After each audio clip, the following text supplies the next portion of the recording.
Hi everybody, it's Ann Patchett and Sparky Van Devender at Parnassus Books. First things first, my dog, who is still sitting in his little dog stroller, can walk. It was not true when we did this video last week. Hi Barnabas. But Sparky is doing just fantastically well. And now we're really keeping him in the stroller for another week because Barnabas still wants to chew on him. So there's that. And in keeping with the themes of last week, Anne wears clothes that other people have given her as a gift. Thanks for the jumpsuit, Carla. All right, now you might be wondering, what makes Ann Patchett feel smug and self-satisfied? Let me tell you what. When I come in on a Tuesday and say, you should read The Zen of Therapy. This is just a wonderfully written, super helpful book. And then on Sunday, it's on the cover of the New York Times book review in a rave review. I feel really smug and self-satisfied. Now, you also might say, well, idiot, it was up online 2 weeks before, but I don't read the book review online. So when I opened up my paper on Sunday, it was a complete and total surprise to me. Now, this is what I just finished reading. This is what books look like usually when I read them. It's a bound manuscript from Talu Quinn, and it's a book called What We Wish Were True, and it's coming out in April. And I want you, especially if you live in Nashville, to pre-order it. Talu Quinn founded the Nashville Food Project. She is one of the great heroes of our city, and it is about her life, the Nashville Food Project, and the fact that she has a glioblastoma, which is brain cancer. And it's a wonderful, wonderful book. And I would like to pour as much love in her direction as is possible. So please pre-order this book. If you just go and put in Talu, T-A-L-L-U, last name Quinn, Q-U-I-N-N, you're gonna find it. All right, Rayanne is off today, so we're each gonna recommend a children's book.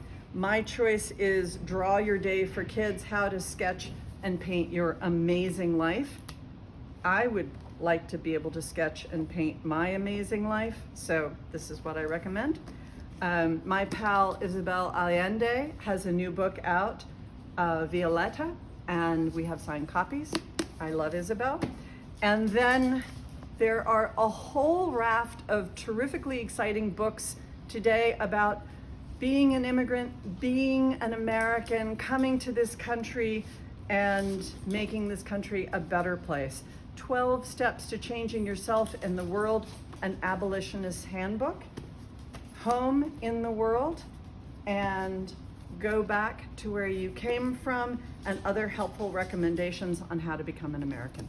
So it's a lot, there's a lot to read and a lot to be excited about, and Lindsay's gonna tell you about even more books. Thank you. Hi y'all, love to speak to you with a backdrop of my dog fighting with a toy every week. So this week I get to do something I don't usually do, which is talk about YA. Filling in for Rayanne, I would love to talk to you all about Anatomy by Dana Schwartz. This is the January Parnassus Next pick. It is a gothic romance, to use a trending term, dark academia.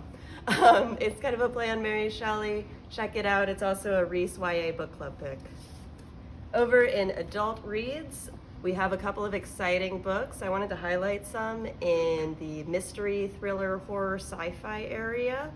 Just in case you want something that's more traumatizing than our current reality, I have some great books for you.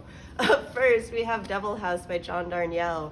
If you're like me and you have been crying to the Mountain Goats for years, which is John's band, check this one out. It is about a true crime reporter who gets invited to stay in the Devil House where a bunch of murders were committed. We have a very limited number of signed copies, so if you want one, act now. Another book I'm excited about is Goliath by Tochi Onyebuchi, who wrote Riot Baby. This one is set in 2050. It's a dystopian future.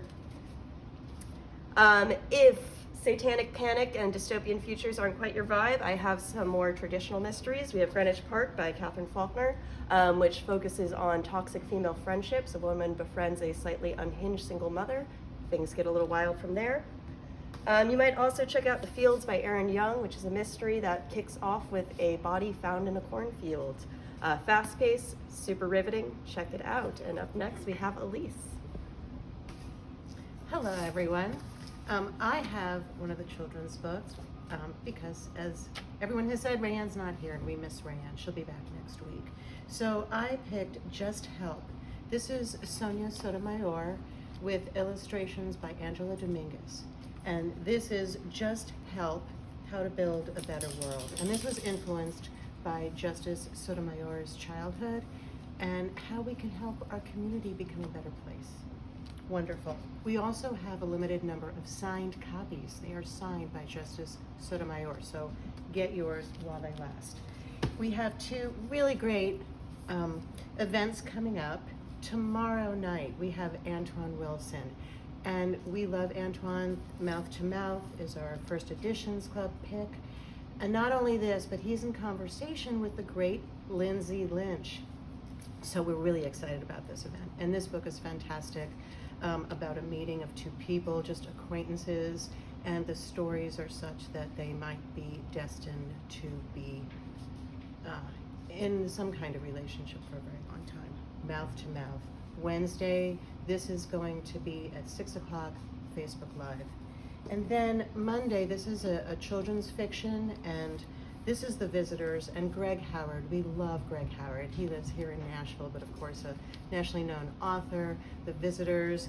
This takes place at Hollow Pines Plantation, and there's a very young boy. He's a lost soul, feeling kind of lonely until he's visited by some folks from the living world. So this is going to be Monday at 6 o'clock, Facebook Live. I hope to see you at all these events, and remember to shop local. Thanks.